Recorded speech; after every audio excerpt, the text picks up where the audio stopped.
Life is indeed in phases. What seems impossible before is gradually becoming a reality. Renie's relationship with Austin has been very interesting. Not a bed of roses like she had expected anyway. It's been hard work with loads of loving and forgiving. Both of them at one time or the other had needed to make sacrifices for their relationship to blossom. Thank God for patience. It has done a great job in keeping them together. Seemed Austin played a more mature role anyway. Renie wouldn't deny the fact that a couple of times she had acted childishly, and his calmness on such occasions was very commendable. She could remember vividly the day he innocently asked, "Why do you women sometimes behave like children? You will act wrongly and still expect someone to pamper and say sorry to you. Why?" What a serious question. He indeed got his response from my silence. Option E. No idea. A simple answer for a serious question. Oftentimes, when Renie thinks of those moments they have shared together, she smiles. They have been good friends, and no doubt they will make a good couple. Renie's phone rang on the table in her office. Austin calling. "Hey, babe," he said. "Hello, dear," Renie replied. "How far with our trip tomorrow? Are we set?" "Yes, we are. I just spoke with my mom this afternoon. She's gladly expecting us." "Oh, that's great. I got some things for her. We'll bring them along tomorrow. I think it will be good to leave as early as 6:30 in the morning." "Yes, I think so too. Picking me, right?"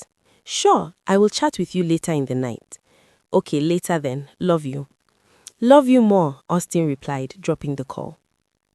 Renie woke up very excited. She actually didn't sleep much in the night. Her mind was filled with joy and happiness. It is such a great feeling taking Austin home to meet her mom, quite unlike the anxiety she felt when she met his parents. Her mom's joy knew no bound too. She kept calling Renie's phone almost throughout the journey.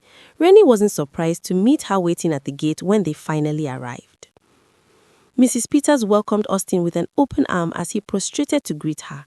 "How are you, my son? I am so happy to see you." "I am fine, ma. Good to see you too." "What of your parents? I believe they are doing well?" Mrs. Peters asked.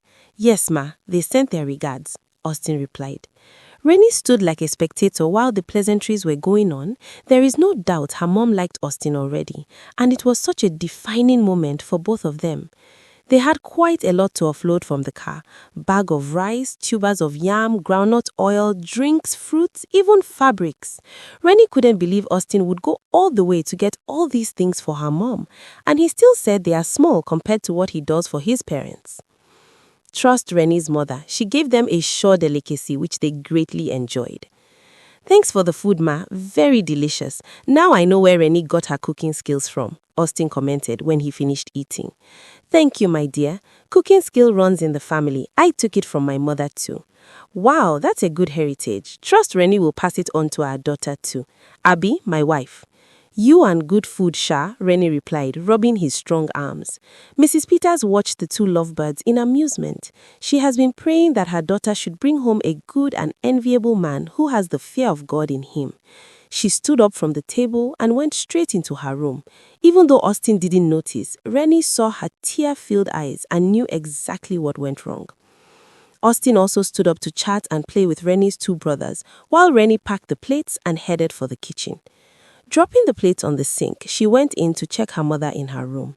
There she was, seated on her bed, deep in thought. Renie sat quietly on the bedside chair, and after what seems to be a long silence, Mrs. Peters began to speak. "Will he treat you well, Renie?" "Yes, Mom," she replied. After a brief pause, she said again, "Renie, my daughter, will this man you brought home treat you well?" By this time, Renie couldn't hold back her tears. She knew exactly what her mom was thinking. She understood clearly every pause and unspoken words. With one swing, she cleaned her face with the back of her hand and stormed out of the room. Austin was in the sitting room, gisting and laughing with Renie's two brothers when she entered, picked up her handbag from the sofa, and walked towards him. "Let's go," she said, without looking back, as she walked out of the door towards the car. Austin was surprised and at the same time wondering why the haste and her sudden change of attitude. Mrs. Peters entered the sitting room. "Are you leaving now?" she asked. "Yes, ma, we are ready. Thanks so much for your hospitality." We thank God. Thanks for your gifts too. God will keep blessing you. Amen, he said, bringing out an envelope from his pocket and handed it over to Mrs. Peters. Oh, again? God bless you, my son. Thank you so much. We thank God, ma. Turning to Renie's two brothers, he said, guys, we shall see again. Let me know whenever you are coming to Lagos. Okay, bro, but please don't forget the jersey you promised, they both chorused. No, I won't, he replied, handing over to them some cash from his wallet. Thanks, bro. Have a safe trip, they greeted. Austin joined Renie in the car and quietly drove out. He had seen her tear-stained eyes and knew something was wrong. After a while, he asked, Renie, what's the matter? Is your mom against our relationship or what? There was silence. Renie didn't know what to say nor where to start the story from. Austin tried pulling her hand, but she stopped him. Austin, please, just drive. He drove off deep in thought. He couldn't place nor figure out what could be wrong.